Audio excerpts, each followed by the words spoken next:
Hi, this is Michael Buffer, and welcome to the BoxHard Podcast. Hello, everyone. This is Mikey Garcia. Yo, it's your boy, the odd guy himself, Malik King Scotty. Hi, I'm Charlie Edwards. This is Fast Eddie Chambers, and you're listening to the BoxHard Podcast with my main man, Joey Coastman. Hello everybody and welcome to episode 75 of the BoxHard Podcast. I'm your host Joey Coastman. I'm joined as always by Mr. Ayaz Sumra. Ayaz, how are you doing? I'm good, Joey. How are you? Very good, my friend, very good. This is episode number 75. On this show, we have actually brought you a 150th guest. Our first guest that will be joining us, who's an undefeated prospect, will be on the show very shortly. He is our 150th guest. So it's a bit of a milestone for us, I suppose. I thought we'd mention that before we get down to business. We're going to get down to business right now, to be honest. We're going to start with a card that happened on the 17th of March, so last Friday, this one. This fight happened over in Argentina at the Club Social y Deportivo, Buenos Aires.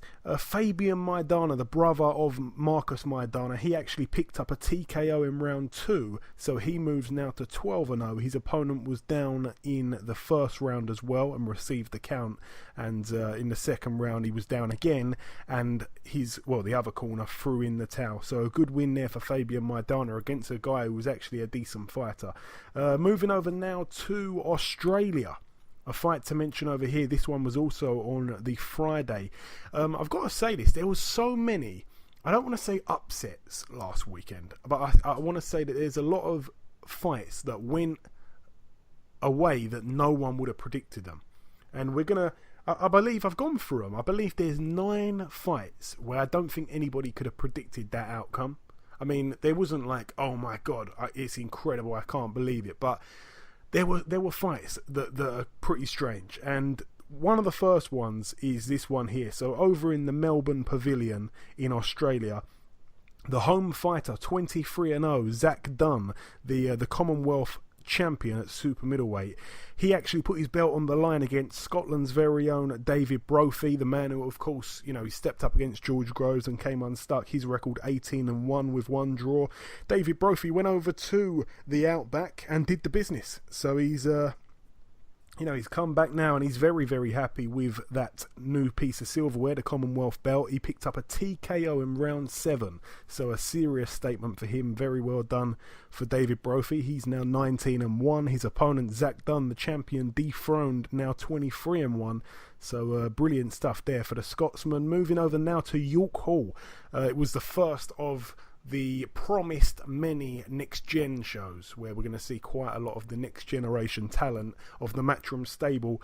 Starting with the main event now, Reece Bellotti. I'm actually a guy that, for some reason, I always call him Reece Belletti. I know his name's Reece Bellotti, but I always call him Belletti. But Reece Bellotti, 8-0 in this fight. He moved to 9-0 with a KO in round 3 against Dyer Davis, who has a record of 14-25 now with 2 draws. So a good win there for Reece Bellotti. I'm a big fan of him. I've always said that. I've said that many times now. A nice guy outside of the ring. Inside the ring, he's a bit of a beast. Actually, he's he can seriously bang as well for his weight. He can hit like a bit more. He's a featherweight. I reckon he can hit. Really, he can hit probably a bit like a lightweight. He can crack quite a bit. So good stuff there for Reece Bellotti. Also on that bill, Alan Higgins putting his Southern Area Super-Middleweight title on the line against Craig Richards. Both guys undefeated. Craig Richards we will be speaking to as our first guest, so we'll have him on the show. So we'll leave most of that fight to him. It was a decision over 10 rounds that went in favour of Craig Richards. It was points, which means obviously the referee, the referee says who wins. So, for me, I believe it was very, very close. Eddie Hearn actually had Alan Higgins winning the fight, which was a bit of a shock. So he went home unhappy. And Craig Richards went home the happy man, but of course he now gains the Southern Area Super-Middleweight title, and all the best to Craig Richards. He's a friend of the show. As I say, we'll leave most of the talking to him. He's going to be on shortly. Also on that bill, Paul Hyland Jr. moved to 15-0 with a points win over 8 rounds against Peter Cope. Felix Cash moved to 5-0 with a points win over 6 rounds against Jay Byrne, who was also 4-0 undefeated, but he now has lost his O. Isaac Chamberlain was also on the bill. He was on the show last week and he told me that he's fighting a cruiserweight who's 6'8". And I thought to myself, I don't want to pull him up on it because I don't think that's true. It can't be. You know, what sort of cruiserweight is 6'8"? How's he making cruiserweight? And I secretly went onto the internet, had a little look at this guy, and he wasn't joking. The guy was 6'8.5", and he got in the ring. And I just couldn't believe it. He was in decent shape as well. A bit skinny, you know, we got to be honest. Didn't really have much going on in the legs. But he got in there. It was like, you know, he towered over Isaac Chamberlain, who only stands at 6'2". And Isaac Chamberlain did the business. He took him out in round 3. I've got to be honest, I think the stoppage was a little bit too early, but it was only going one way, to be completely fair. And Isaac Chamberlain now extends his win record to 7-0, and he picks up another KO on his resume, so good stuff for him. And his opponent, the long lanky Imantas Davidaitis, goes back to I can't remember where he's from now, but he goes back to there with a record of 5-20 with 1 draw. Jake Bull was also on the card. He was in there against Olegs Fedotovs, who has a record of 21-30 now, because Jake Bull did the business, got him out of there in the first round. I'm not sure. It's hard because Jake Bull, when he stepped up a little bit, he got found out. He drops down a level and blows someone out in the first round. We're not really learning much from that, so I do want to see him possibly back in there, you know, with a rematch, because we need to see that loss avenged, or we need to see him step up in level a little bit. I know it's very early. I know that the gamble was made a little bit too soon, but Jake Bull is a good kid. I believe in him quite a lot, so I think that he's a good fighter. But all the best to him. 8-1 now. Danny Dignam moved to 2-0 with a TKO in round 2. That one was at super middleweight. So a good win for him. And that's it for York Hall. That's it for York Hall on the Friday. Of course, there was a card there on the Saturday as well, which we're going to get onto shortly. Moving over now to Madison Square Garden, the theatre in New York, USA. One fight to mention on this bill. Michael Conlan, of course, the two-time Olympian. He was making his debut on this card, of course, against Tim Ibarra, who had a record of 4-4. Now, Michael Conlan, I've never seen a debut like this, Ayaz, to be completely honest. Michael Buffer was there, introducing him to the ring, and I don't know, I'm not too much of a historian, or, you know, I'm not the biggest on facts. I don't claim to know the most in the world about boxing, but I don't think there's been another debutant who's been announced to the ring by Michael Buffer. That was quite special. When he came out to the ring, he was being walked by Conor McGregor. You know, so this doesn't happen often. This was quite special to see. It's brilliant to see the contingent of Irish fans out there in New York supporting their man. And of course, he got in there and did the business. He looked a little bit, I don't know, the atmosphere seemed to take its toll a tiny bit on him. He looked a little bit over-eager to impress at times, which I don't think was too good. But listen, he's got his debut out of the way now, and he recorded a knockout win as well, a TKO in round 3. It was scheduled for 6, so he got the job done. But I think that was brilliant. It really, really was, you know, amazing scenes. And, you know, if you haven't seen it, you need to go and watch that. That was incredible. Not many people, you know, have debuts like that. And he's already come out and said he wants to be, or he believes he's going to be, the best Irish fighter of all time. So, hey, who are we to say he can't be? What a man, what a belief, and what a statement. But no, brilliant stuff for Michael Conlan. He completely fights nothing like his brother Jamie, but it's great. Both guys are great. Both brothers are brilliant to watch. That's it for Madison Square Garden on the Friday. Moving over now to a card that took place over in the Santander Arena in Reading, Pennsylvania. A friend of the show, Travis Kaufman, was on this bill. He fought against Amir Mansour. It wasn't to be Travis Kaufman's night. It was in his backyard, but he lost a majority decision over 12 rounds. It was for the vacant WBC United States heavyweight title as well. So Amir Mansour walks away with a piece of silverware there. His record now 23-2 with one draw. Travis Kaufman 31-2, and he was kicking himself the next day. He felt that, you know, he didn't do enough, and he's going to be gutted with that. He really is. I don't know what he does from here. I know that he really thought he was going to win that. He was very confident about that fight, so I feel very sorry for him, to be honest. Also on that bill, Kermit Cintron actually picked up, well, he picked up a draw. He took on David Grayton, who had a record of 15-1. I did say that he shouldn't be overlooked. Kermit Cintron, former world champion, 39-5 with 2 draws. As I say, they've both got a draw here. Cintron was down in round 5 and the bout was stopped from an accidental head clash. So it went down as a technical draw in round 5. So that's another result. That one and the Travis Kaufman result. Those are both results that nobody, I believe, saw coming. A majority loss there for Travis Kaufman. A technical draw there for Kermit Cintron. And as I say before, when I talked about the Zach Dunn and the David Brophy fight. So that's 3 already. Moving over now to Denmark. Another strange one. I actually caught the last few rounds of this fight. Dennis Seelan, the champion, defending his EBU European featherweight title against our very own Isaac Lowe. You know, it was a good fight. The fight started, from what I've been told, with Dennis Seelan coming out being pretty confident, working his jab well and nicking the first couple of rounds. In the 3rd and 4th rounds, the tide was turning a little bit in favour of Isaac Lowe. He was losing on the scorecards in the 4th round. Some judges giving I think 2 judges gave the first 3 all to Dennis Seelan.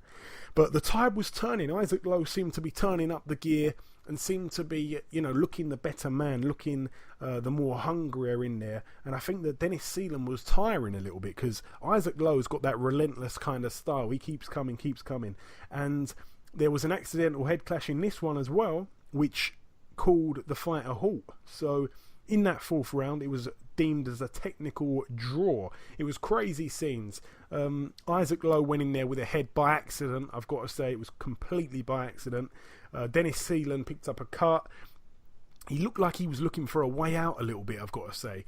And when he went to his corner, they couldn't stop the cut. Next thing you know, nobody knew what was going on. Isaac Lowe doesn't know what's going on. His fans are getting riled up. Tyson Fury's ringside looked like he was going to nut Nissa Sauerland at one point. They were both arguing. Nissa Sauerland standing up and trying to walk away. Tyson Fury's holding his arm. It was all going off. Next thing you know, Tyson Fury gets in the ring and he's telling everybody to calm down. Hey, go figure. And like I said, it went down as a technical draw. Isaac Lowe's very gutted with this. He really believes that, he was going to win that fight and he's not happy with it and he really wants a rematch. I spoke to him just briefly over WhatsApp afterwards and, he was in his hotel room, I believe, and he was gutted. But, I told him some nice words and like I say, he's come back now. He's back in the UK. He's happy to be back, but he definitely wishes he could go out there and have done it a little bit different. But listen, he will get his shot. He proved to everybody that he's at least European level. He was in the other guy's backyard. He's going to go out there and do it again in the rematch, I'm sure. And this time he will walk away with the belt. So both men there, both men actually had a draw on their records before that fight. So their records are now 13-0 with 2 draws for Isaac Lowe and 18-0 with 2 draws for Dennis Seelan. So another strange decision there. That's 4 now.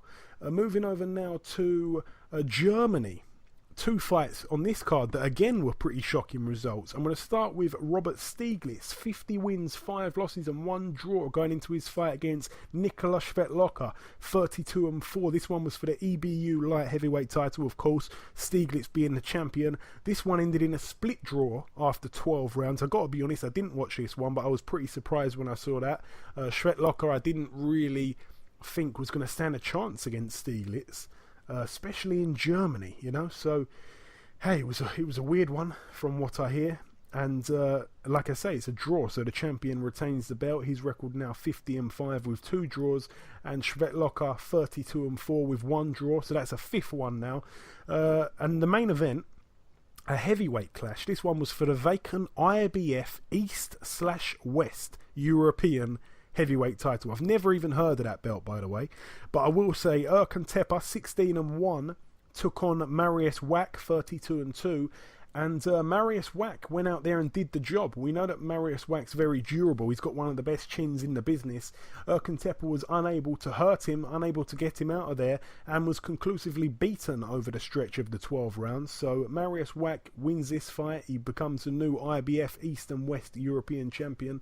And of course it was a 12-round unanimous decision in favour of the Polishman.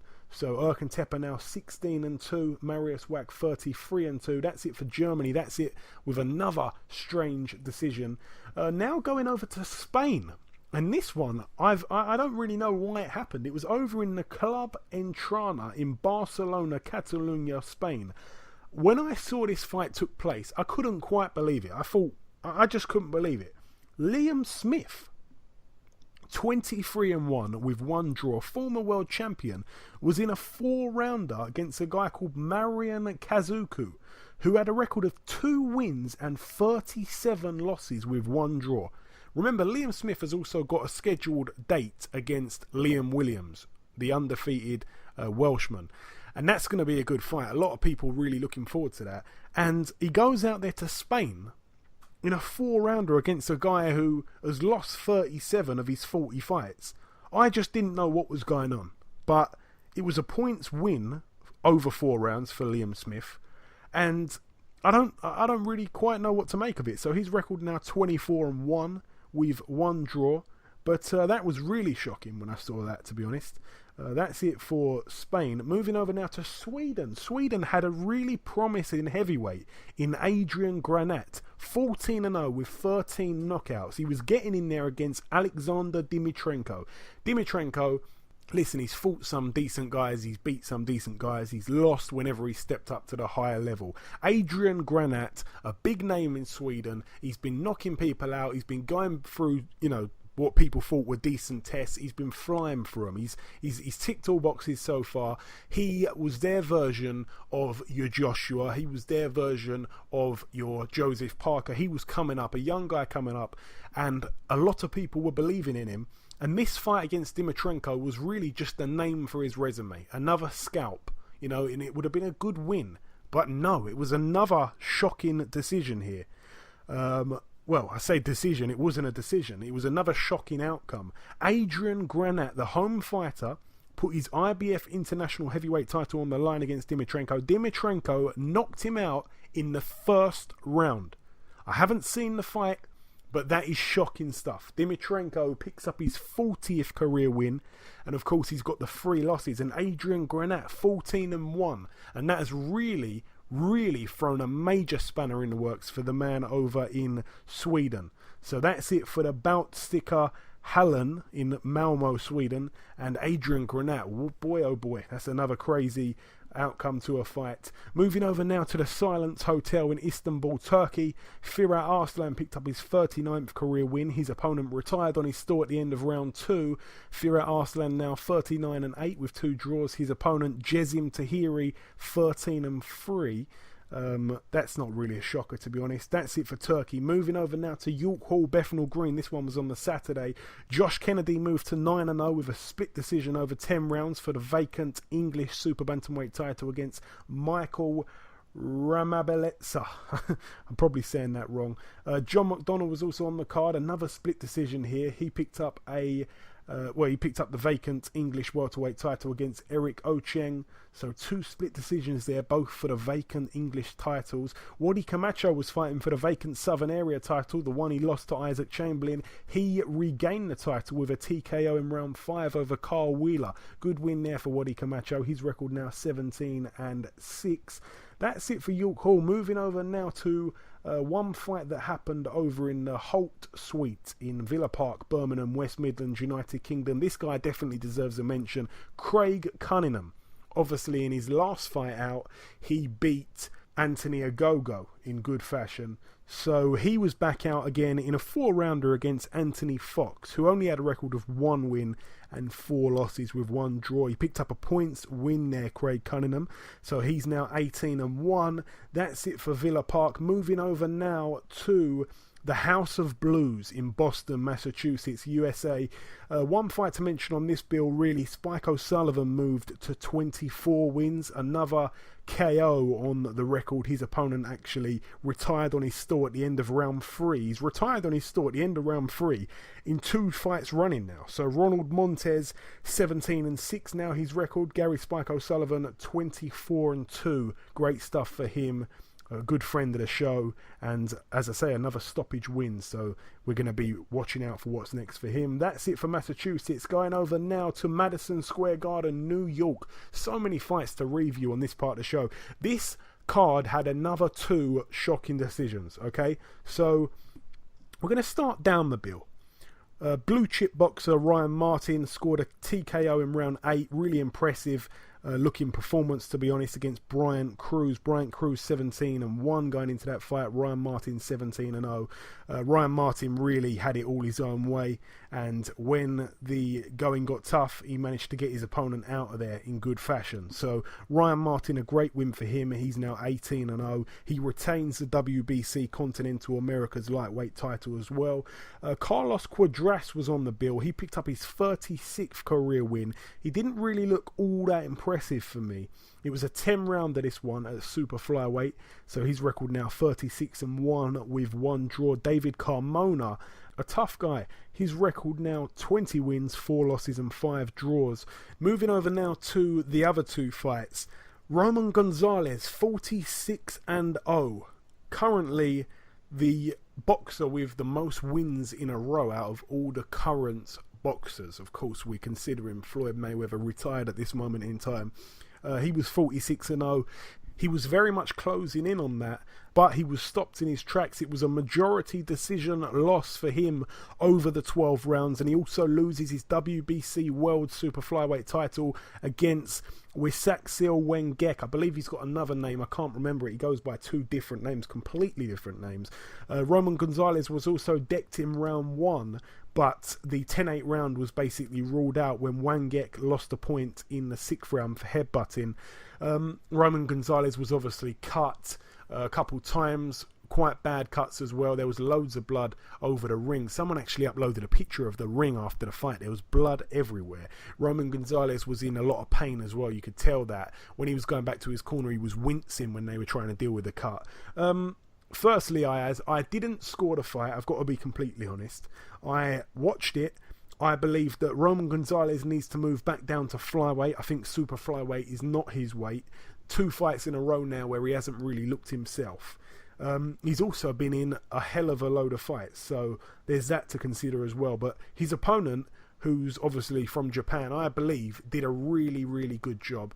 As I say, I didn't score it, but I think that he was relentless. He was all over him. You know, he didn't give him space, but we did see bursts of brilliance from Roman Gonzalez when he throws those combinations and he sort of jumps in and out. He's brilliant when he does that. It's flashes of greatness. But for me, as I say, I wasn't scoring it, but it did look really close. How did you have it? Before we go any further, Roman Gonzalez's opponent is from Thailand.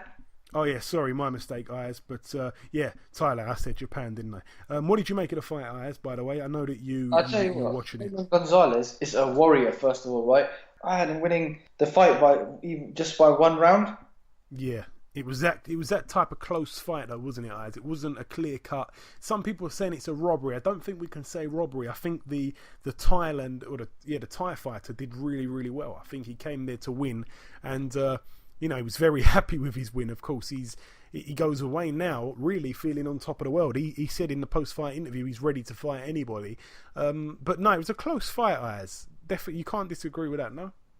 No, you can't disagree with it. But I'll tell you something, Roman Gonzalez in that fight, wow, his skill, his punches, combinations, dot. I'll tell you one thing, if he wasn't cut, he would have won that fight. Yeah.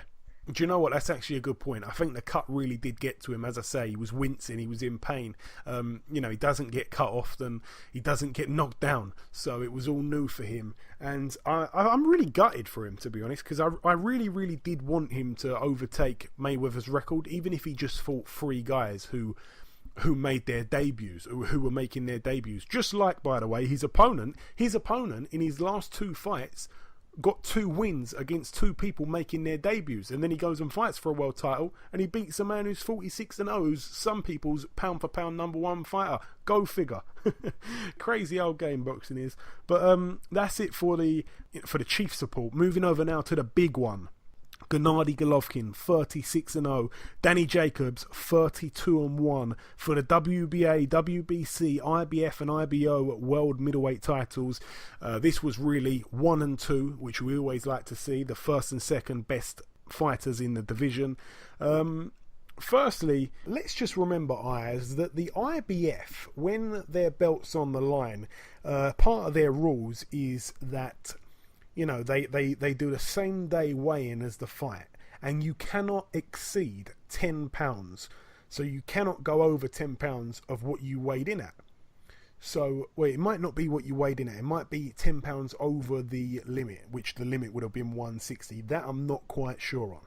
However, Danny Jacobs decided to miss the weigh-in, which would indicate that he was more than 10 pounds over the limit, which means that the IBF belt wouldn't have been on the line for him.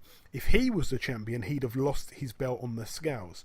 So, so basically Gennady Golovkin was going to still be the IBF champion at the end of the day regardless. But still the WBA and WBC and IBO world titles were on the line.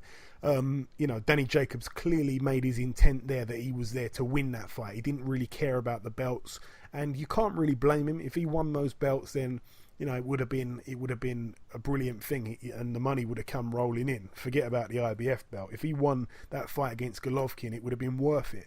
So it was a very clever tactic. Gennady Golovkin, he abided the rules. He's a consummate professional, so we didn't expect no different. But we really do have to bear in mind about the size difference on the fight night. It's not cheating, but it was clever tactics from Danny Jacobs. So that was a little bit of a worrying sign for me when I heard about that. When the fight started, Gennady Golovkin seemed to struggle with the pace. Let's be honest. It was, when Danny Jacobs was throwing multiple combos, multiple shots, he was troubled by that. The speed is the thing that Gennady Golovkin seems to not really be able to deal with. Jacobs was also going into southpaw, which he didn't really look brilliant in southpaw either. But Gennady Golovkin didn't seem to work him out. Now, I've got to bring 2 things into question here. Gennady Golovkin, in my opinion, has not really looked himself in his last 2 fights. I don't know if that's an age factor. I don't know if that's because he's had so many fights.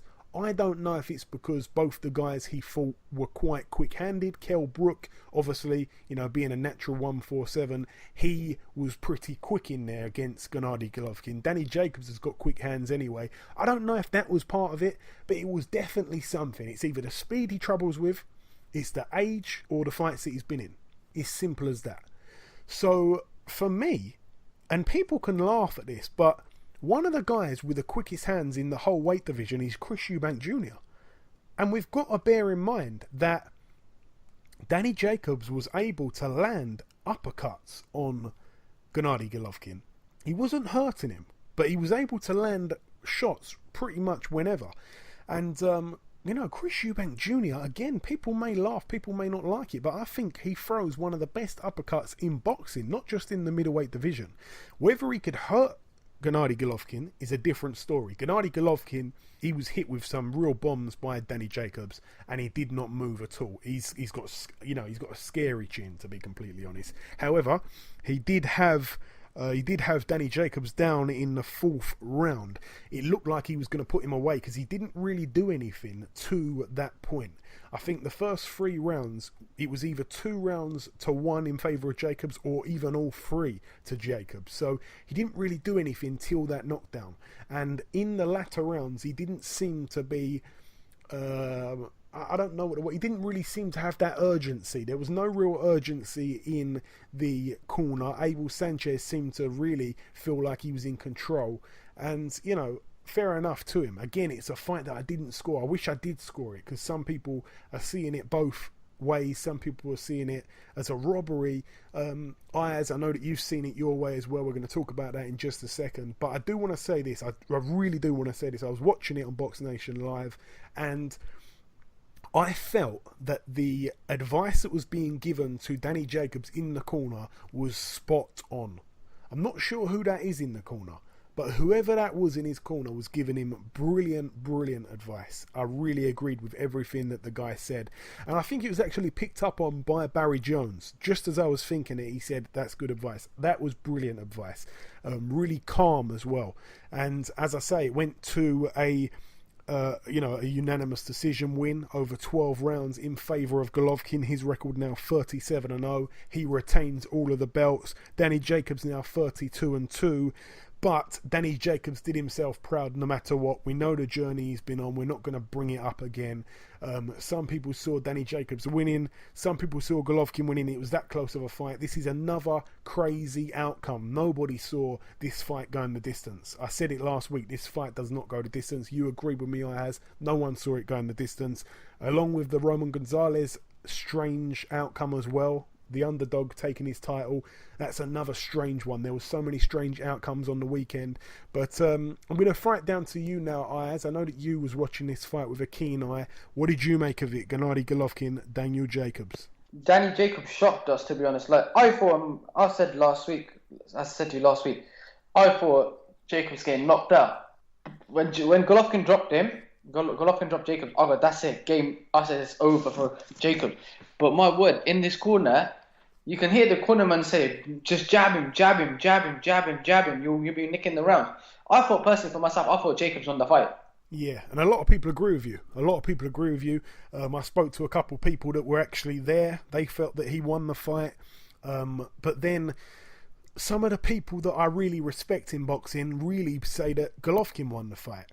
I think the best thing to do is to watch the fight with no commentary on and see what you make of it. I may have to re-watch it, but I just think with the knockdown that Gennady got in the fourth round, like I said, I didn't score it, but it really had that feel to it where it was close. And once again, this is not a robbery. That term's very much overused. A robbery is not when a fight is so close it could have gone either way. It was a very, very close fight, and we're going to leave it at that. But brilliant action. Brilliant fight and a good pay-per-view card for the United States of America. I know it wasn't pay-per-view over here. It was on Box Nation, which is a subscription-based channel, but brilliant fight to watch and a good card. The whole card was really good. So great stuff there for the sport of boxing. And finally, the final fight to mention, one that I actually forgot was also on this undercard. One more fight to mention, Andy Lee, former world champion. He moved to 35 wins. Of course, he's got the 3 losses and the 1 draw.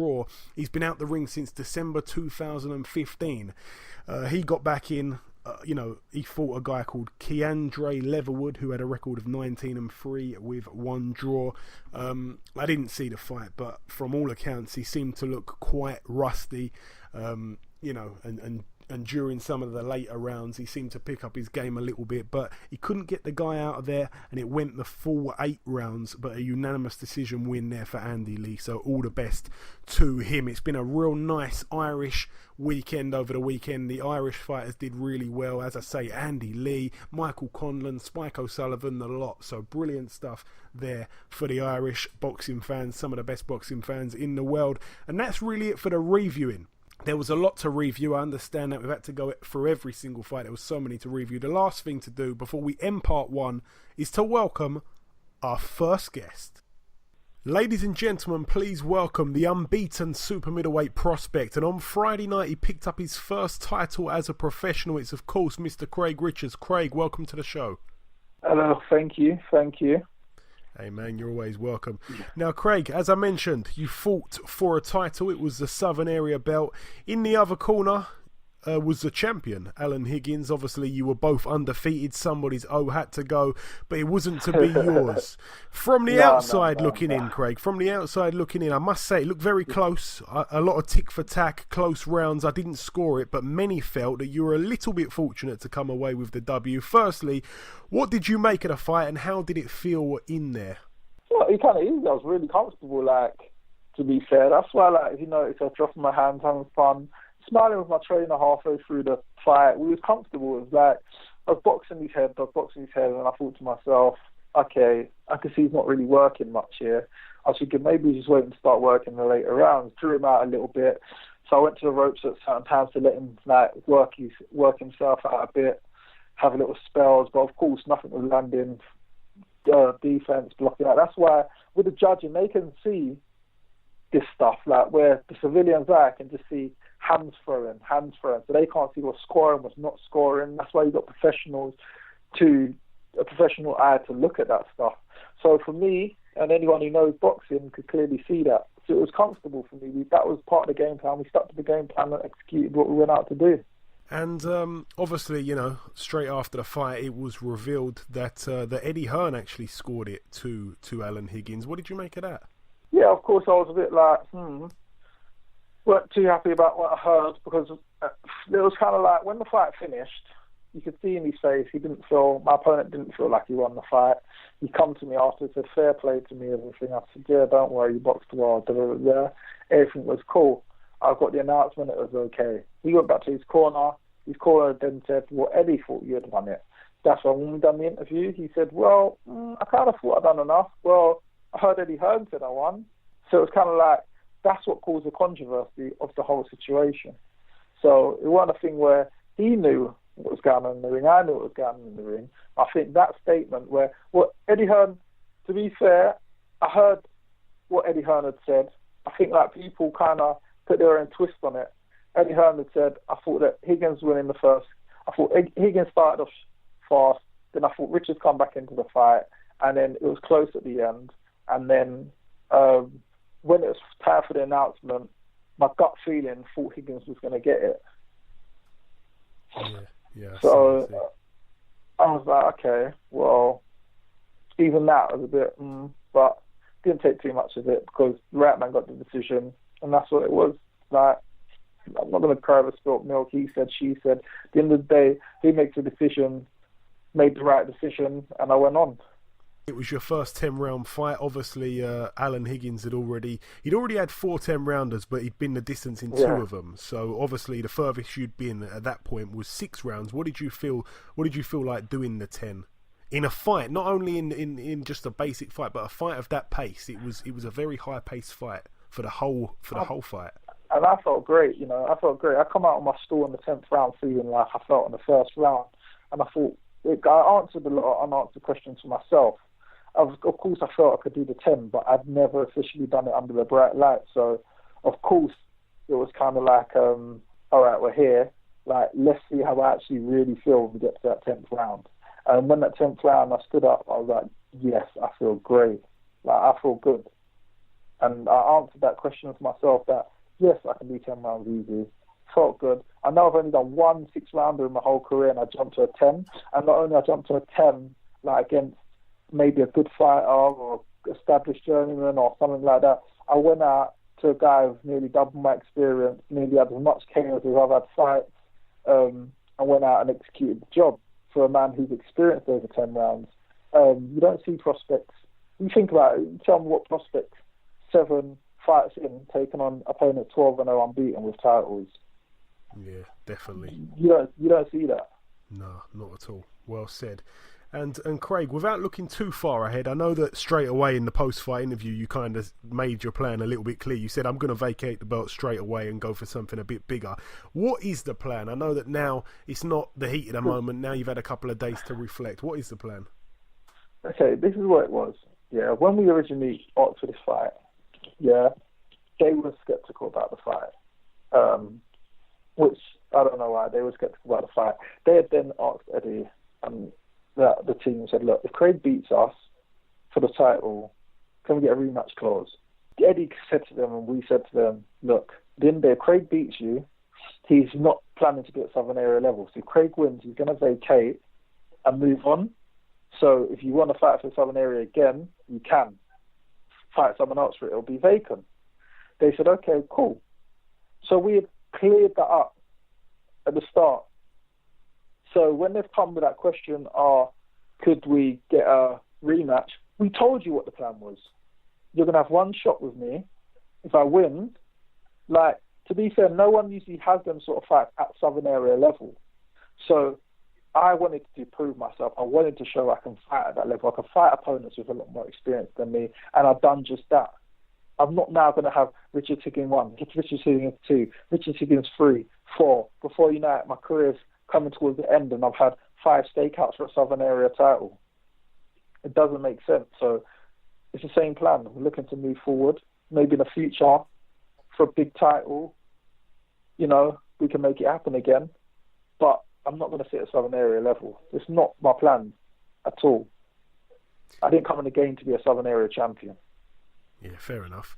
And obviously, you know, you sort of made yourself clear there, but have you got any idea when you're next out? Any kind of opponent you're looking at? Yeah, I want another good opponent. I should be out, I think, 3rd of June at the O2. I think my next date is 3rd of June, I think. But we go for English Eliminator or something like that. That's what we're looking at. So, go for a nice, good opponent again. And, yeah, make it happen. Good stuff. And did you get a chance to watch the Gennady Golovkin Danny Jacobs fight at all? Yeah, I did. But do you know what? I didn't watch it live. I watched it the next day. So when I watched it, I didn't get to watch it officially on the Box Nation site.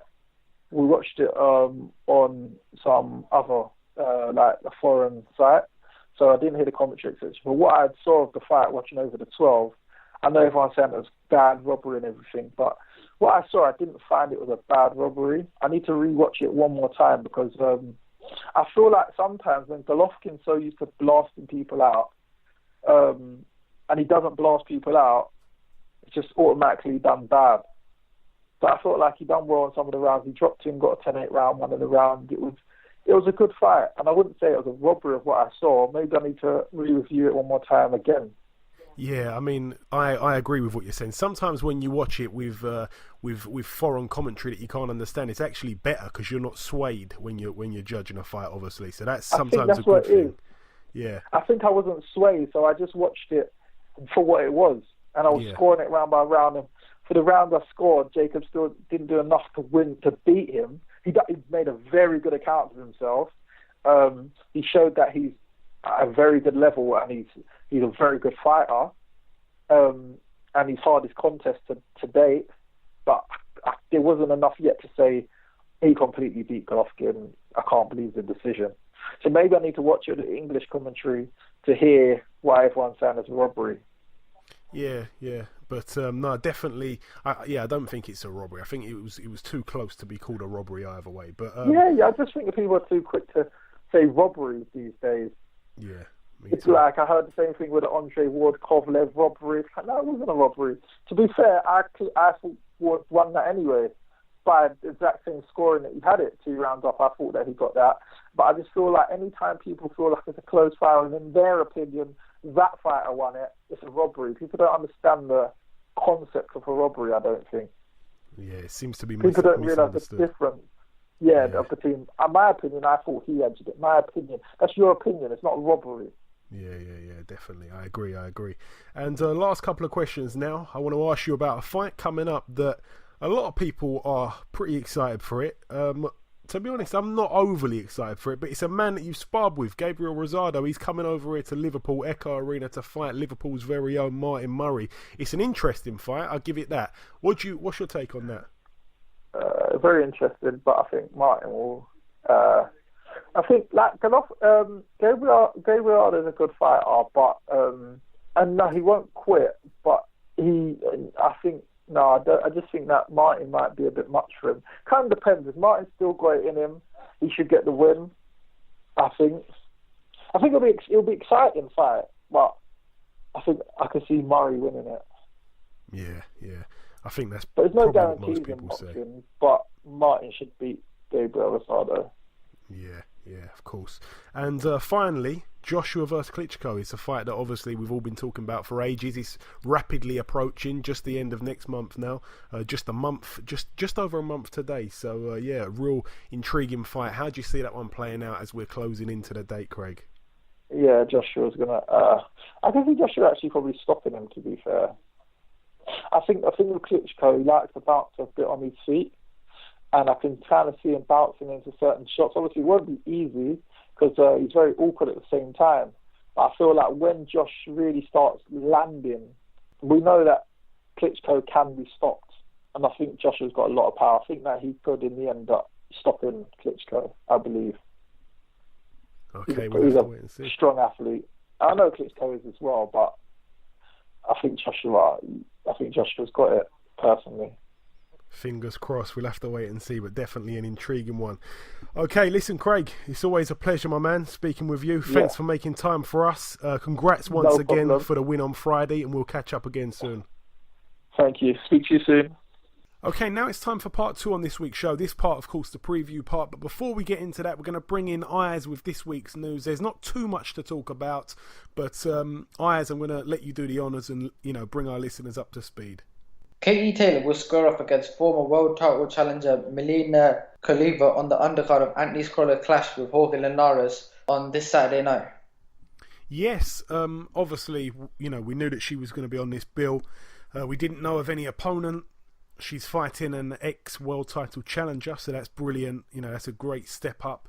And, we know she's class. I've said it so many times on this show now. She's absolutely class. So it's another great 7 or 8 days for Irish boxing. Another fantastic Irish sports person showcasing their skills. Yep. Finally, Shannon the Cannon Briggs, Let's Go champ, will fight Frez Aquendo for the vacant WBA regular title on June the 3rd. Yes, Frez Aquendo's been out the ring for God knows how long now. I think it's maybe 2.5 years, something like that. Nobody quite knows how this fight is actually going to be done for the WBA regular title. No one quite understands how both men are in a position to fight for it, but hey, it's happening. The WBA have been called a laughing stock a couple of times. Fights like this, I've got to be honest, don't do them justice. We've got a lot of love for Shannon the Cannon. He was actually one of the best interviews we ever done on this show. It was a brilliant interview with him, one of my favourites. And I'm pleased for him, but it's a strange one. I can't believe it's happening, but it is. That's it for the news, Ayaz, yep? Yes, that's it for the news. Okay, and just for those that are probably wondering why we haven't mentioned it, this show is actually being recorded right now. It is Wednesday at 12, just gone 12 o'clock, midday. So we know that in a couple of hours, the Kell Brook and Errol Spence press conference will be underway.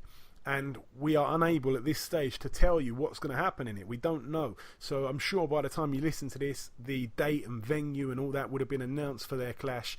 But unfortunately, we've had to record this a day early this week. So we're not going to get it through to you before the announcement is made. So we can't really talk on that. But we will talk about that next week's show, believe me. So that's it for the news. We're going to just cap it off there. And we're going to talk about this week's previewing. There's not too much going on this week apart from that bill in Manchester. But the other things that are going on, we're going to start with tomorrow night's card. This one's Thursday the 23rd of March. We're going to start with one fight to mention over in the Exchange LA in Los Angeles, California, USA. One fight to mention on this bill.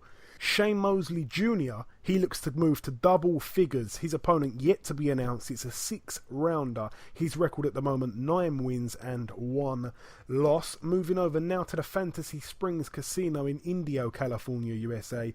The final bill to mention on the Thursday here. Jason Quigley, friend of the show, 12-0. He takes on hardman Glenn Tapia, 23-3. Should be a good fight, this one. It's a step up for Jason Quigley as well, who looked brilliant in his last fight.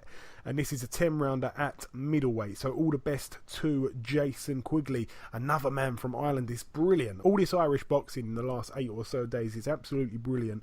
Also on that bill, Randy Caballero, 23-0. He's fighting for the vacant NABF Super Bantamweight title against Jesus Ruiz, who's very experienced, 36-7 with 5 draws. Another fight on this bill, Mauricio Herrera, 22-7, takes on Hector Velasquez, 57 wins, 28 losses and 3 draws. It's an 8-rounder, that one, at welterweight. And also High-flying lightweight prospect Hector Tanahara, 7-0. He's in his 8th professional contest against Daniel Perales, 10-8 with 1 draw. Hector Tanahara we've had on the show before. He's out of the Garcia gym. He's a good lad. Get behind him.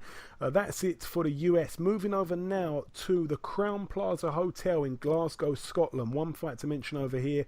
Gary Cornish, 24-1. That one loss, a devastating loss actually, to Anthony Joshua. I remember being at that fight. So yeah, he's in his 26th contest here, Gary Cornish. And his opponent yet to be announced. Obviously, it's at heavyweight, so all the best to him. That's it for the Crown Plaza Hotel. Also in Scotland, this one in Edinburgh, the Meadowbank Sports Centre. Josh Taylor gets out. I believe this card's going to be on Spike this week. Josh Taylor, of course, 8-0. He puts his Commonwealth super lightweight title on the line against Warren Joubert, who has a record of 26-4 with 5 draws. So a good step up here for Josh Taylor. Also on the bill, Conrad Cummins, 10-1 with 1 draw, fighting for the vacant WBO European middleweight title against Goji Nevzovic, who has a record of 31-6 with 1 draw. We're behind Conrad Cummins in that fight there. That's really it for the Meadowbank Sports Centre in Scotland. Moving over now to Germany at the MBS Arena in Potsdam. Tyron Zuge, 19-0 with 1 draw, puts his WBA World Super Middleweight title on the line against Isaac Ekpo, 31-2. I know that George Groves will definitely be thinking about the winner of this fight for sure, but that's really it for Germany, to be honest. Moving over now to Italy. Michele De Rocco, the man who lost for the vacant world title against Ricky Burns most recently. His record, 40 wins, 2 losses and 1 draw. Seriously padded record, but he does get an honourable mention. He's in a 6-rounder against Michael Avakian, who has a record of 38-28 with 5 losses. Horrible fight, that one, but he gets a mention. Michele De Rocco from Italy. That one's in Lazio. Moving over now to Mexico. Former world champion Johnny Gonzalez, 62 wins and 10 losses. He's fighting for the vacant WBC Silver Super Featherweight title against Francisco Contreras, who has a record of 30-5. That is going to be a decent fight. Contreras is a decent fighter. Johnny Gonzalez, been there, done that, got the t-shirt. 73rd fight for him. But all the best to both men over in Mexico. That one's at the Gimnasio Municipal in a place called Chihuahua. I didn't even know there was a place in Mexico called Chihuahua. But brilliant. Moving over now to the Manchester Arena, formerly the MEN, formerly the Phones for You Arena, Lancashire, United Kingdom. We're going to start with the undercard. We're going to be talking to him very, very shortly. Martin J. Wald. He puts his British Super Featherweight title on the line, and also his WBC International Super Featherweight title on the line against Maxi Hughes. Maxi Hughes, a man who he's fought on 2 occasions before. Maxi Hughes has come up short both times. Martin J. Wald, 16-0 with 2 draws, undefeated. Maxi Hughes, 16-2 with 2 draws. One of those draws on both of their resumes was shared, of course. In their first fight, it went the 10-round distance, and it was a majority draw there for both men. And in their second fight, Martin J. Wald actually stopped Maxi Hughes. Maxi Hughes went back to his corner at the end of round 5 and didn't come out for round 6. So these guys do know each other very well, but we're definitely behind Martin J. Wald, and we'll be talking about this fight very, very shortly. Also on this bill, as you mentioned, Katie Taylor, she's in her 4th professional contest. It's an 8-rounder, 8 2-minute rounds here against a former world title challenger, as you said. Even though she's a former world title challenger, it sounds really good, but her record is 9-7 with 1 draw. So, I'm not too sure how good she is. I'm not saying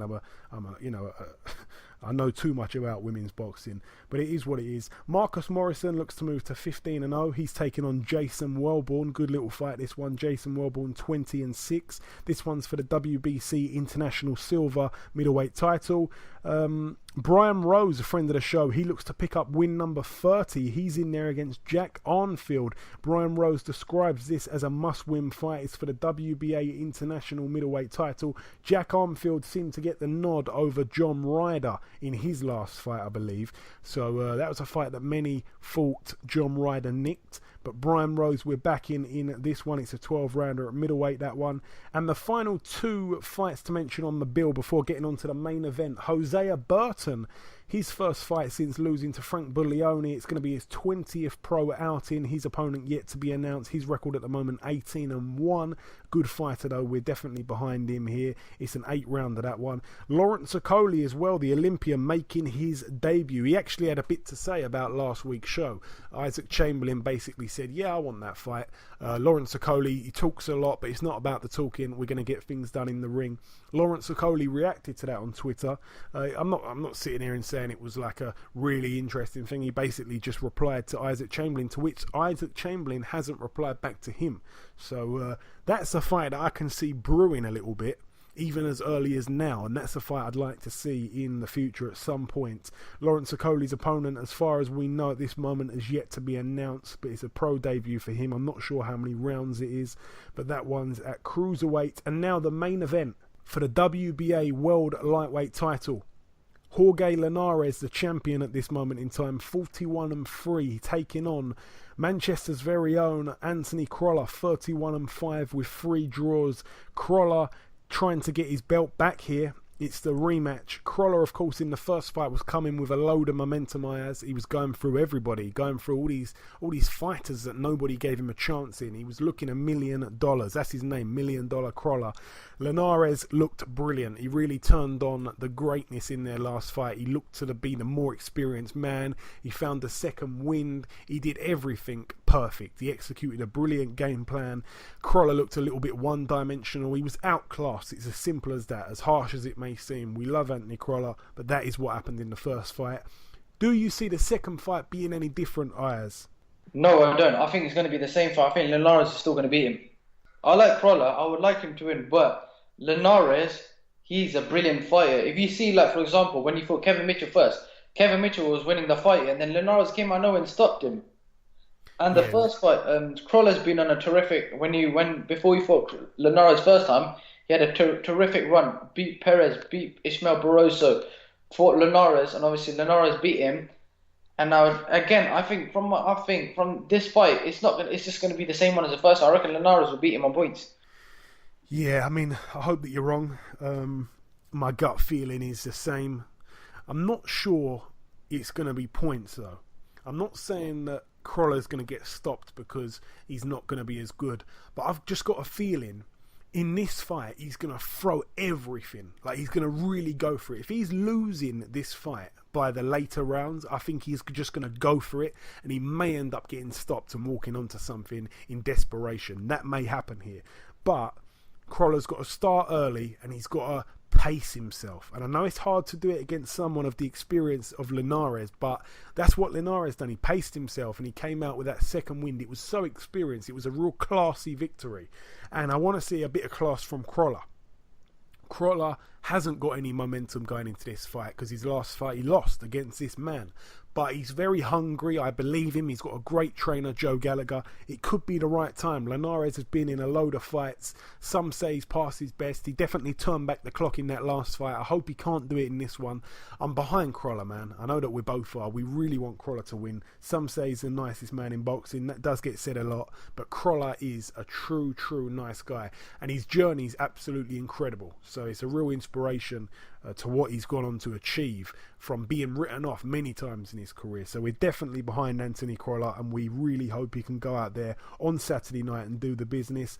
And the final bill to mention now before we wrap up the show, this one happening over in the UDC Physical Activities Center in Washington, USA. One fight to mention on this bill, a friend of the show, Dusty Hernandez Harrison. His record 30-0 with 1 draw. We had him on a while back. We wish him all the best in this one. He's in a 10-rounder at welterweight against Matthew Strode, who has a record of 24-4.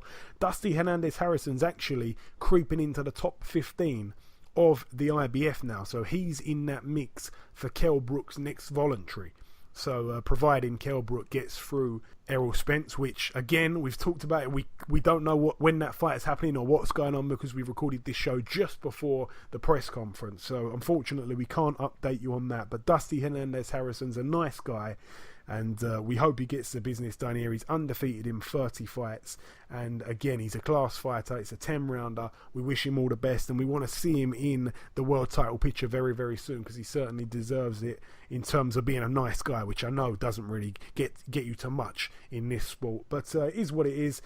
And that's really it for the previewing. We've done all the talking, we've done all the reviewing, we've done the first interview, we've done the previewing, we've done the news. It's now time for guest number 2. It's Martin J. Ward. Ladies and gentlemen, please welcome the unbeaten current British Super-Featherweight champion, Mr. Martin J. Ward. Martin, welcome to the show. Thanks a lot, mate. Hey, it's my pleasure, my man. Now, you're making your second defence of your British title on Saturday against a man you know very well, Maxi Hughes. Obviously, you fought him twice previously, a technical draw in the first round when you clashed heads and the cut was so bad the fight had to be stopped, and once again when Maxi retired on his stall at the end of the 5th round with a busted nose. This one's a 12-rounder, the other 2 were 10s. Do you think this one's going to go the distance? The first fight was 10 rounds. A headbutt caused a knockdown. That's right. In the fight, and got called a draw anyways. Yeah, after the 10-round fight, and the rematch. So I got the rematch straight away on with him, and the stops him in 4 or 5 rounds with a badly damaged nose. But the answer to your question is no. I don't believe myself. It's going to go the full 12 rounds. I think I'm going to have too much for him, and I'll be going for the gears on Saturday night and show him what I can do. And as I said, you shared the ring twice now. Do you feel that you've got his number? Do you think that you know what he brings? Yeah, I do. Yeah, I think I'm not saying it arrogantly at all. I do believe I've got his number, and I will show you all again on Saturday. And not that I took him for granted at all, because it's the fight game. I know what can happen, and I prepare myself for everything. So, but in his mind and in my mind, we both know that the result from the last fight, when I badly damaged his nose, he went back to the corner. I watched the replay of it the next morning, obviously, and I've watched it since. And his trainer was saying to him in the corner, "Do you want to give it one more round?" And that, and he was just down beat, and he just didn't fancy it at all. So I know I've got his number, and I'm going to do another job on him Saturday night. Yeah, absolutely. Well said. And providing you get through this one on Saturday, we won't look too far ahead, but you've beaten him before. Most believe you're going to beat him again here. That will mean that you only need one more defence of the title to win it outright. How much will it mean to you to be able to keep that Lonsdale belt? Yeah, that's right. I've got one more defence after Saturday. I'm not looking past Saturday. It's the fight game. Anything can happen, but I'm very, very confident on getting the win on Saturday night. And as you said, I've got one more defence. It would mean the world to me to strap around my waist for life.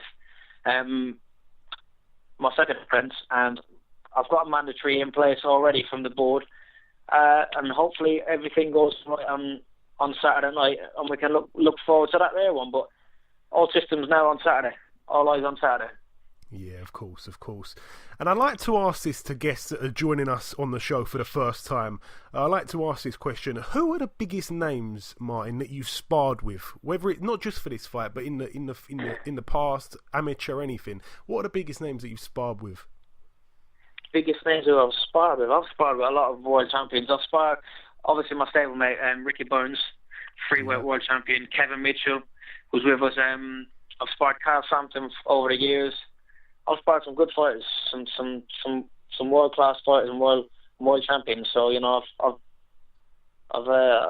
done a lot of rounds with some great guys. So in the amateurs, I was on the GB squad for like 5 or 6 years, and I was competing at a top level there. So I've been in with the best amateurs and the best professionals, some of the best professionals in the world. Is there like a strange one that sticks out at all? I know you just named a couple of British guys. Sometimes I speak to people and they just throw out one and you're like, how in the world did that actually come off? Is there a strange name out of the bunch that you sparred with? Not really, no. Ricky Burns actually is a bit of a funny one, because he wasn't with us at the time when I started sparring with him. I was unbeaten. I think I was maybe 7-8-0, and Eddie said, "Do you want to fly up to Scotland for the week and do some sparring with Ricky Burns?" And I went, "Yeah, of course I do." And straight up there, literally that was on a maybe Thursday or Friday, and then booked a flight Monday, and was straight up to Ricky on a Monday sparring with him. And then, lucky enough, he invited us back a couple of weeks later. I think I've done a couple of camps with him. I've done the Terence Crawford one with him, and he fought the Cuban. I forget the Cuban's name at the time. And I've done a bit of sparring with him for both of them camps. So I was really lucky to get in there. I was only up and coming at the time, and I was like 7-8-0, and it was at the time. And then before I knew it, he ended up coming down to us, and he was a part of our team now. Yeah, brilliant, man, brilliant. And I want to ask your opinion, Martin, on a couple of upcoming fights, if you don't mind. I know that on this weekend you're fighting on the undercard of Anthony Crolla and Jorge Linares II. How do you see that main event playing out? It's going to be a great fight. The first fight was a great fight. Linares is technical. He's brilliant. He really is brilliant. I love watching him. To be honest, I'm edging towards Linares again, but I really want Crolla to do the job and get the win. I'll be backing Crolla, but heart says Crolla, head says Linares, so it's one of them there. It's a pick and fight, but if Crolla can put on a big performance, he might be able to pull the win. But to be honest, I'm edging towards Linares to get the win. Yeah, I have to agree with you, man. I have to agree, but hopefully, as I say, Crolla. Hopefully the brick can do it. Yeah, of course, man. And another big fight in your division just been announced. Gervonta Davis in his first defence against Liam Walsh, an interesting one. What's your take on that one? Yeah, it's a good fight. Fair play to Liam. Liam's 30 years of age now. He's wanted the world title for the last couple of years. He's had a bit of a stop-start over a few injuries and whatnot, but I wish him good luck to him, and I hope he does go out there and get the world title. I really do. Yeah, me too. But special talent in Gervonta Davis as well. It's good. Yeah, to see he's a very good fighter. He's a very good fighter. Yeah, for sure. And the final real question now, Martin. I'm not going to press you for one if you don't have one, but if you do, please let us know. I know that you said that you don't see this one going the distance. What's your prediction for your fight on Saturday night if you've got one? How does that fight end? No, I don't do predictions. I could just see a win for Team Ward. That's all I can say. But I don't do predictions on rounds or distance or whatnot. No worries. We'll see how it goes all right. But I'm prepared for everything. For a fast fight, a slow fight, for a long fight, a short fight. I'm prepared for every aspect that Maxi Hughes brings to the table. So all I can say is a Martin Ward win. Yeah, that's the most important thing anyway. Just before I let you go, Martin, I just want to give you a chance to thank any sponsors or thank anybody at all. Remember, last fight that you had, I was ringside. I had your dad next to me, didn't I? Screaming my ear off. Yeah, that's right, yeah. Screaming your ear in. No, my family's great. They put up a lot as well. But I would like to thank my sponsors, who's helped me out great for this fight. Ricky Judd from the Gold Stall in Basildon.